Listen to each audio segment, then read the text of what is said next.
Olá, seja bem-vindo a mais um vídeo do nosso canal.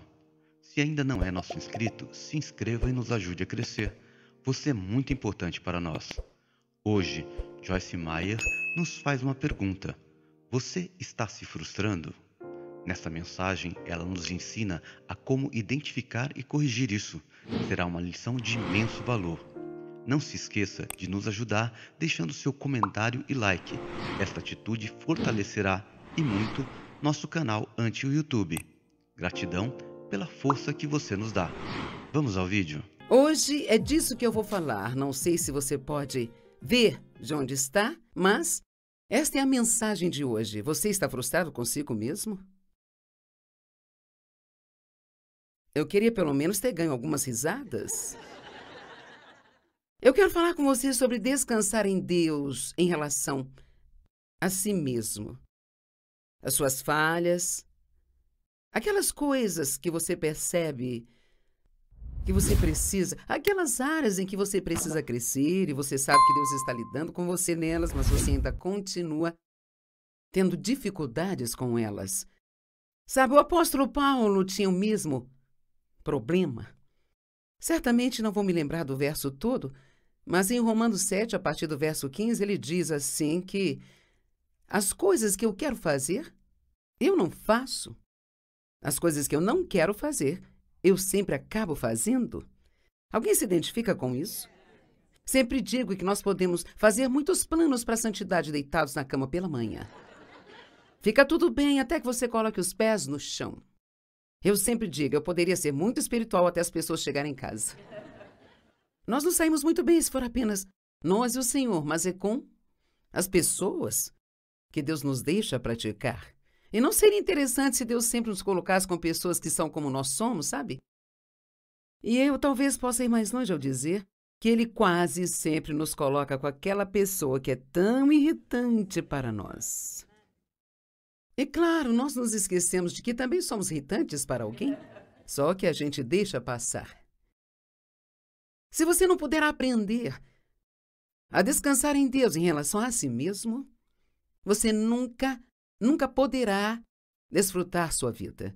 Agora, eu descobri, há alguns anos atrás, que o maior problema que eu acho que a maioria das pessoas tem e que causa uma onda de outros problemas em suas vidas, honestamente, é que muitas pessoas não gostam de si mesmas. Quero dizer, eu acho que nós nem sempre pensamos nisso, mas finalmente eu percebi que esse era o meu maior problema, eu não gostava de mim mesma. E então eu estava sempre me comparando com as outras pessoas, que eu pensava que realmente tinha tudo certo, embora eu perceba agora que elas não tinham nada certo. E sabe, nós somos muito bons em fingir. E como você está? Glória a Deus, estou ótima. E não necessariamente você está? Como está indo a família? Oh, maravilhoso! Ótimo! Sabe, eu podia estar tendo o maior ataque de cólera do mundo. Eu me lembro de um dia em que o meu pastor bateu a campainha, eu olhei pela janela e disse, oh, o pastor está aqui. Meu Deus! Bem, sabe, eu superei o meu ataque de raiva rapidamente. Então, veja, não faz nenhum sentido dizer eu não posso evitar isso. Ou eu não consigo me controlar. Na verdade, é uma desculpa para continuar do mesmo jeito. Amém? Então, até que a gente assuma a responsabilidade pelo nosso comportamento e digamos, com a ajuda de Deus, eu consigo mudar, o que foi realmente muito. Aquele incidente naquele dia foi muito bom para mim, porque eu aprendi que eu consegui evitar. Se nós estamos com pessoas que queremos impressionar, é incrível como nós podemos agir. Amém? Eu espero que isso ajude a muitos de vocês assistindo e alguns de vocês aqui. E então, quando eu abri a porta, o pastor disse, como vai? Oh, glória a Deus! Como estão as crianças? As crianças estão ótimas, elas estão brincando e, sabe, provavelmente estão nos seus quartos, mas os meus olhos estavam vermelhos de tanto chorar.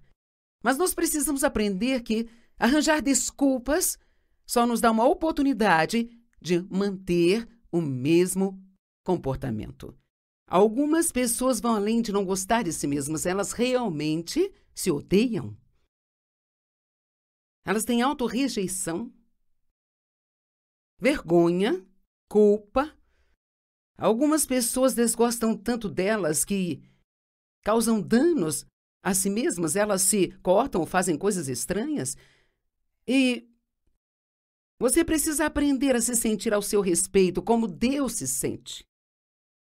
Deus te ama, e Ele te ama com amor perfeito e incondicional. Agora, isso não significa que Ele ama tudo o que você faz. Você tem que aprender a diferença entre o seu ser e o seu fazer. Se você pegar o rei Davi, por exemplo, a Bíblia diz que ele foi um homem segundo o coração de Deus. Agora, como você pode dizer isso de alguém que cometeu adultério e assassinato? Veja, aqui está um homem que era muito próximo de Deus. Mas mesmo tendo feito tudo o que fez, passou ainda um ano ignorando o seu pecado até que ele realmente se arrependeu diante de Deus. Eu não compreendo isso, mas Deus conhecia o seu coração. Deus conhecia o coração dele.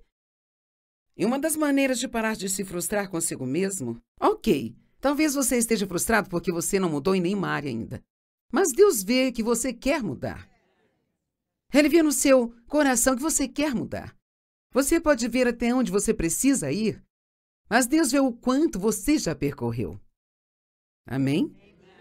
E então, quando você ainda estiver nesse processo de mudança, adivinha, você ainda pode se alegrar consigo mesmo enquanto você estiver no caminho para se comportar melhor e melhor. A Bíblia diz em Mateus 5,48, seja perfeito como é perfeito vosso Pai que está nos céus. Mas na Bíblia amplificada, diz assim, crescendo em maturidade espiritual.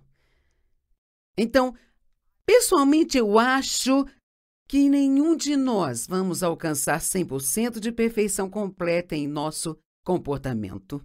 Eu acho que você pode ter um coração perfeito para Deus.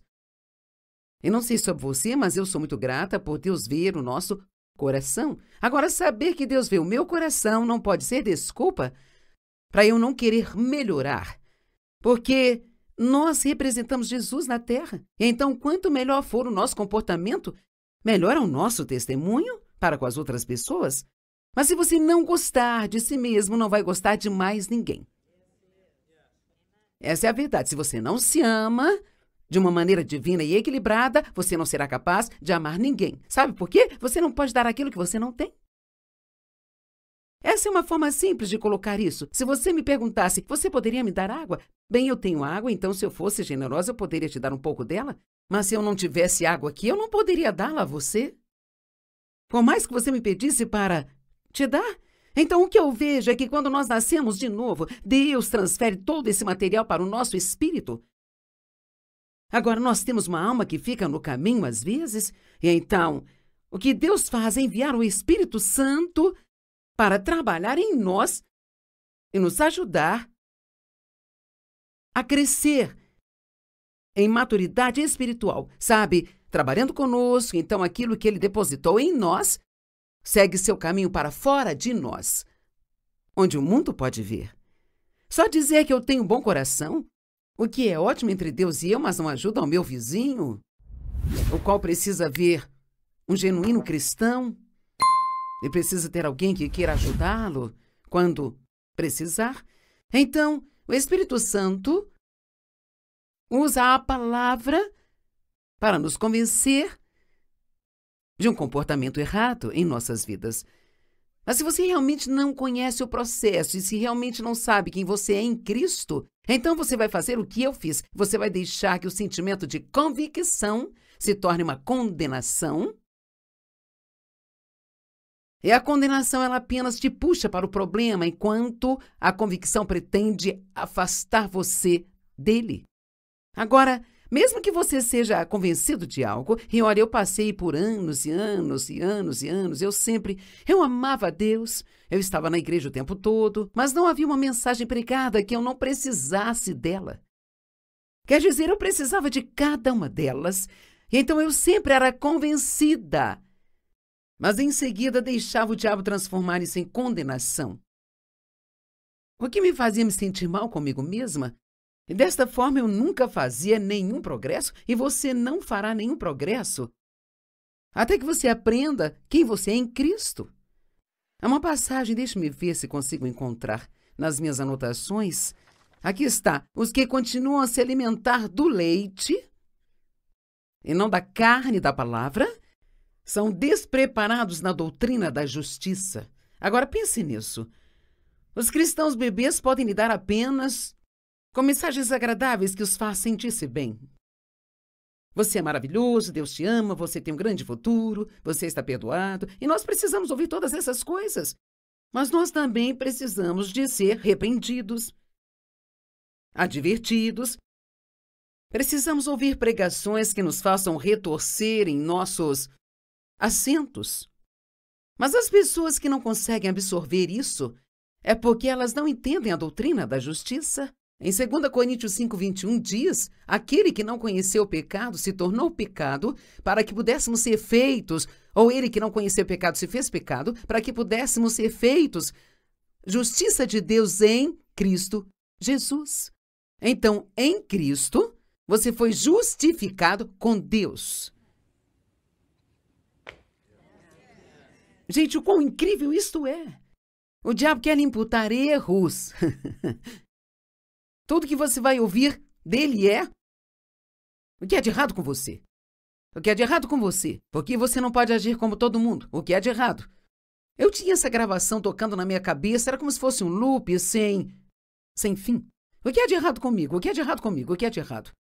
Isso começou quando eu fui abusada na minha infância e deixei o inimigo me convencer de que era minha culpa, que se meu pai queria fazer o que ele fazia comigo, devia haver algo de errado comigo, porque as outras meninas não passavam por aquilo. Eu não sabia que talvez muitas delas estivessem passando pela mesma coisa. Mas eu desperdicei. Devido à ignorância, eu desperdicei anos e anos e anos da minha vida. Na verdade, para ser honesta, eu nasci de novo quando eu tinha 9 anos, mas eu não tinha aprendido nada, e você não pode crescer sem aprender nada. Então, quando eu tinha os meus 30 e poucos anos, eu recebi um toque real de Deus. E havia um avivamento acontecendo naquela época, e era o avivamento da palavra. E então as pessoas, elas amavam a palavra. Quer dizer, eu me lembro que se você não ficasse na igreja por 3 horas, era um culto. Hoje você precisa entrar e sair em 45 minutos, ou todo mundo fica, entediado. Mas as pessoas amavam a palavra. Eu amava a palavra de Deus, e você não pode crescer e amadurecer em Deus sem isso. Mas nem tudo vai fazer você se sentir bem confortável, então, ao leite da palavra, que é o que eu chamo de sobremesa. Todos precisamos de um pouco de sobremesa, de vez em quando, mas a carne da palavra, aquelas mensagens que são um pouco mais difíceis de se ouvir, mas que, honestamente, você não pode viver uma vida saudável só com sobremesa. Chega ao fim o primeiro episódio. Não se esqueça de assistir sua continuação. Somos muito gratos por você chegar até aqui. Nos vemos num próximo vídeo. Até lá!